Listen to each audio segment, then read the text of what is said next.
आज बच्चों एक्सरसाइज 4.3 पढ़ाएंगे। एक्सरसाइज 4.3 इसमें त्रिभुज का क्षेत्रफल है। त्रिभुज का क्षेत्रफल, तो इसके लिए सूत्र इस्तेमाल करते हैं हम बच्चों। त्रिभुज का क्षेत्रफल बराबर 1/2 और determinant x1 y1 1, x2 y2 1, x3 y3 1 और x1 y1 क्या है? त्रिभुज के शीर्ष हैं। ये त्रिभुज के शीर्ष हैं। x1 y1, x2 y2, x3 y3। तो ये फॉर्मूला होगा, याद रखेंगे। एक बिंदु x1 y1 तो ऊपर x1 y1 1, दूसरा शीर्ष x2 y2 तो x2 y2 1, तीसरा शीर्ष x3 y3 1। अब सवाल नंबर 1 में दिए हुए हैं त्रिभुज के क्षेत्रफल निकालें, यानी इनके शीर्ष दिए हुए हैं। तो शीर्ष बिंदु दिया है। पहले का पहला सवाल है 1 0 6 0 4 3। देखो कैसे निकालते हैं। त्रिभुज का क्षेत्रफल बराबर 1/2 डिटर्मिनेंट, पहले इसे लिखेंगे 1 0 1 0 1 6 0 1, ये लिख दिए। 4 3 1 4 3 1। कितना आसान है। अब 1/2 हम बाहर ही रखेंगे, ऐसा ब्रैकेट लगा ही लेते हैं। एक के सापेक्ष यानी पहले रो के सापेक्ष प्रसार करने पर, तो 1 इंटू ये और ये यूँ कट जाएगा, तो 0 गुणा 1 0 गुणा 1 माइनस 3 गुणा 1 3 गुणा 1 माइनस माइनस फिर 0 आएगा। 0 से अगली संख्या पर कोई प्रभाव नहीं पड़ेगा, फिर भी मैं कर देता हूँ। चलो 6 एकम 6 6 गुणा 1 माइनस 4 गुणा 1 और फिर प्लस 1 और 1 से यूँ और यूँ कट गए, तो 6 गुणा 3 माइनस 4 गुणा 0, ऐसे। अब 1/2 सरल कर दो, सरल कर दो। 1 गुणा ये तो 0 माइनस 3 माइनस 0 गुणा 6 माइनस 4 प्लस 1 गुणा 6 18 माइनस 0, तो 1/2, तो ये हो गया -3, ये 0 हो गया पूरा, प्लस हो गया 18, तो ये टोटल आ गया हमारा 1/2 गुणा 15, तो 15/2 वर्ग इकाई लिख देते हैं या यूनिट लिख देते हैं। तो ये हो गया आंसर हमारा। या 2 7 14, 7 से 1/2 भी लिख देते हैं, 7 से 1/2 यूनिट। दूसरा सवाल दूसरा सवाल है हमारा इसी का 2 7, एक शीर्ष है, दूसरा 1 1 है, तीसरा 10 8 है। देखो कैसे करेंगे। त्रिभुज के तीनों शीर्ष हैं, तो त्रिभुज का क्षेत्रफल बराबर 1/2 डिटर्मिनेंट 2 7 1 1 1 1 10 8 1। सरल कर दो। 1/2 2 गुणा यों और यों ख़त्म, 1 एकम 1 माइनस 8 एकम 8। अब ऐसे मैंने एक स्टेप कम कर दिया, -7 लिया मैंने, और 7 की ये और ये लाइन समाप्त हो गई। तो 1 - 10 हो गया, +1, तो ये 1 ले लिया, ये और ये कैंसिल हो गया, 8 एकम 8 -10 एकम 10।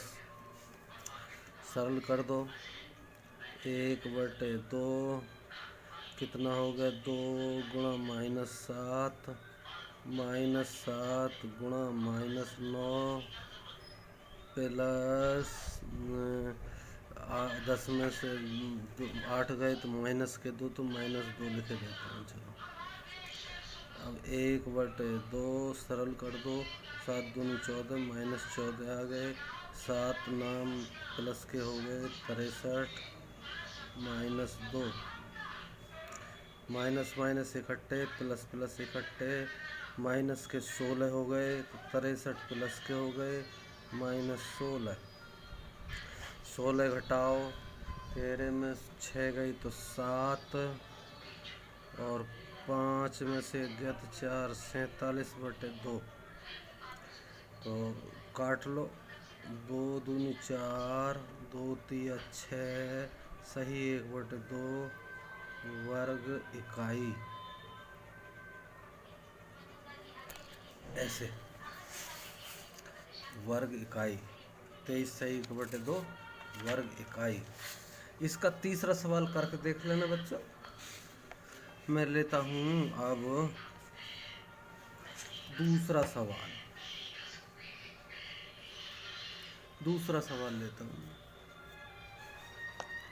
दूसरा सवाल दिया हुआ है, दर्शाइए कि बिंदु ए, बी और सी समरेख हैं।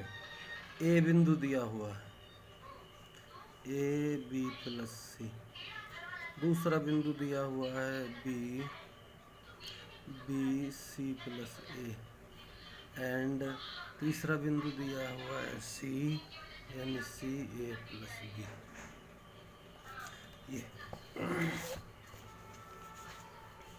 ये संरेख है, यो कहता है संरेख। संरेख का मतलब एक ही रेखा में है तीनों बिंदु, ए बिंदु, बी बिंदु, सी बिंदु। तो इनका क्षेत्रफल कितना होगा? ये तो कोई क्षेत्र ही नहीं बना रहे, सीधी एक लाइन में जा रहे हैं, तो क्षेत्रफल 0 होगा। तो क्षेत्रफल होगा 0। तो डेल्टा की वैल्यू 0 निकल के आनी चाहिए। तो delta is equal to 1/2 A B plus C और 1, और बी सी प्लस ए और 1, और सी ए प्लस बी और 1। ऐसे अगर हम किसी रो या कॉलम के सापेक्ष इसका एक्सपेंशन करें तो एक्सपेंशन तो लंबा पड़ जाएगा। तो हम प्रॉपर्टी का इस्तेमाल करें। प्रॉपर्टी से क्या होगा? प्रॉपर्टी, हमने एक ऐसी प्रॉपर्टी पढ़ी है, अगर 2 कॉलम या 2 रो बराबर हो जाए, यानी R1 बराबर R2 या R3 कोई सी भी हो, या C1 बराबर C2 ऐसा कुछ हो, यानी 2 कॉलम या 2 रो बराबर हो, तो उसकी वैल्यू 0 होती है। तो हम देखें, इसमें बीच वाले में C1 जोड़ दें तो 1/2, और हम यहाँ लिखें C2 की जगह C2 प्लस C1 ऐसे लिखें। तो C2 बदलना है बस, बाकी तो जो का त्यों लिखना है। तो A यूँ ही लिखा मैंने, B यूँ ही लिखा, C यूँ ही लिखा, और 1 भी मैंने यूँ लिखा, और ये भी मैंने यूँ ही। अब B प्लस C में A जोड़ें तो A plus B plus C हो गया, ये भी A plus B plus C हो गया, और ये भी A plus B plus C हो गया। तो इसका मतलब 1/2, और ये कॉमन हो गया, तो A plus B plus C common, और क्या बचा? A B C, और यहाँ 1 1 1 बचा, और यहाँ भी 1 1 1 बचा। तो यहाँ से पता चला हमें कि C2 is equal to C3 है। तो वैल्यू हो गई 0। ये कि इसकी 0, तो इनकी सबकी गुणा की 0 हो गई।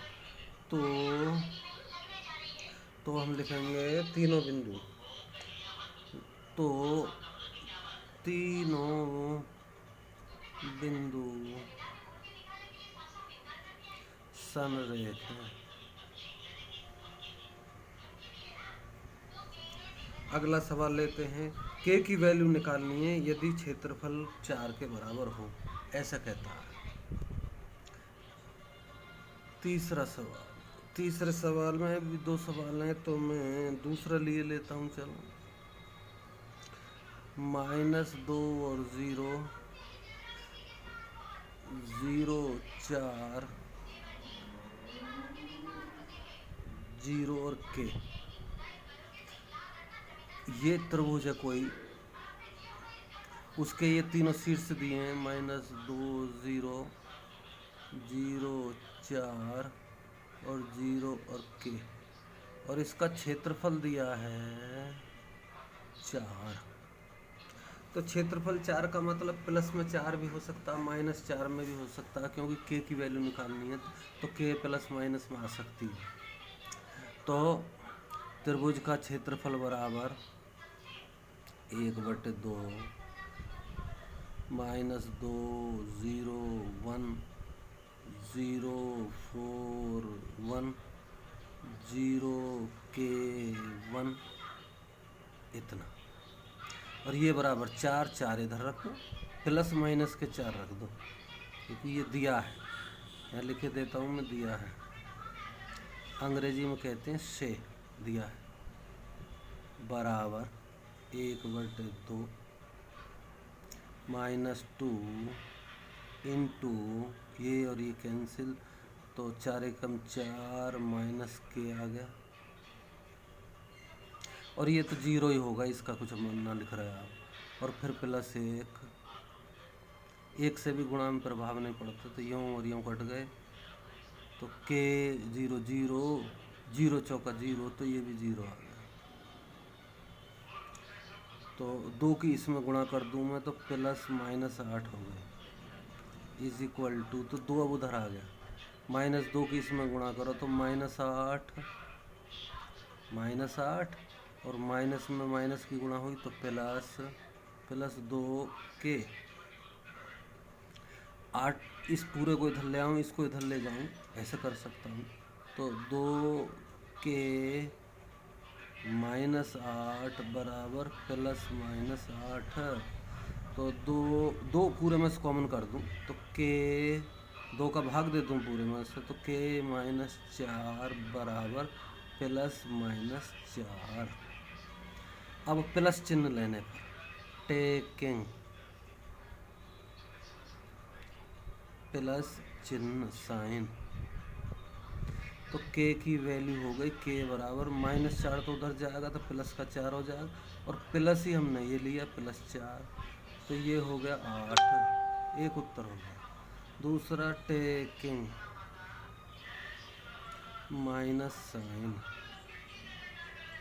माइनस साइन लूँ तो के इज इक्वल टू 4 तो उधर जाएगा ही, और ये माइनस में लूँगा -4, तो वैल्यू के की हो गई 0।